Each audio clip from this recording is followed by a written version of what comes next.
सबैजनालाई मेरो नाम आस्मा अधिकारी। आज चाहिँ म तपाईहरुको माझमा चाहिँ घुर्ने व्यक्तिहरुका लागि गरिने व्यायाम लिएर आएको छु।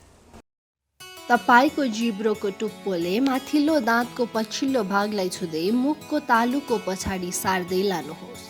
यो प्रक्रिया 10 पटकसम्म दोहोर्याउनुहोस्। गर्दनलाई पछाडि तान्दै दुवै आँखाहरूले माथिपट्टि हेर्नुहोस् र जिब्रो बाहिर निकालेर चिउडोको भागलाई छुने कोसिस गर्नुहोस्। 5 सेकेन्डसम्म रोकेर जिब्रो भित्र ल्याउनुहोस्। यो प्रक्रिया 10 पटकसम्म दोहोर्याउनुहोस्। जिब्रोलाई फेरि मुखको तालु भागमा फर्काउनुहोस् र माथिल्लो दाँतको पछाडि राखेर 5 सेकेन्डसम्म बल लगाएर धकेल्नुहोस्।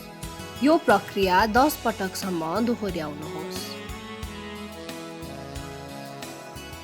अब जिब्रोलाई मुखको तल्लो दाँतको पछाडि राख्नुहोस् र 5 सेकेन्डसम्म बल लगाएर धकेल्नुहोस्।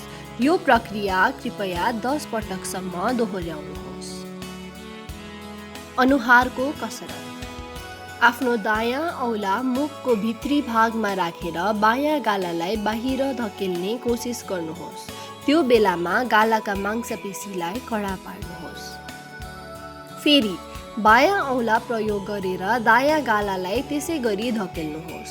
यो प्रक्रिया 5 पटकसम्म दोहोर्याउनुहोस्। मुख बन्द गरेको अवस्थामा गालालाई पुक्क पारेर फुलाउनुहोस् र बेलुन फुकेको जस्तो गरी बेसरी फुक्ने कोसिस गर्नुहोस्। 5 सेकेन्ड आराम गर्नुहोस् र यो प्रक्रिया फेरि दोहोर्याउनुहोस्। नाकको कसरत। यो अभ्यास योग गर्नेहरूको माझमा प्रचलित छ। बायाँ हातको बुढी औँलाले नाकको दायाँपट्टिको प्वाललाई थिच्नुहोस् अनि बिस्तारै बायाँ प्वालबाट लामो सास तान्नुहोस्। अनि चोर औँलाले बायाँ प्वाललाई थिच्नुहोस् र दायाँपट्टिबाट सास छोड्नुहोस्। फेरि बायाँ प्वाल थिच्दै दायाँबाट सास लिनुहोस् र बायाँबाट छोड्नुहोस्।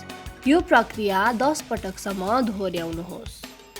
यी सबै कसरतहरू हरेक दिन 3 देखि 4 पटकसम्म गर्नुहोला। यसबाट फाइदा पुगे नपुगेको अनुभव गर्न कम्तीमा 3 महिना लाग्न सक्छ।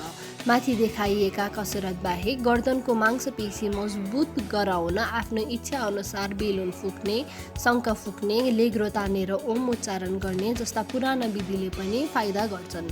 याद राखौँ, यी कसरतले मात्रै निन्द्रामा घुर्ने र सास रोकिने रोग स्लिप एप्नियाबाट बस्न सकिँदैन। मोटोपना घटाउने तथा अन्य उपचार विधिहरूसँगै यो कसरत पनि गरियो भने मात्र यो रोगबाट पूर्ण रूपमा छुटकारा पाउन सकिन्छ।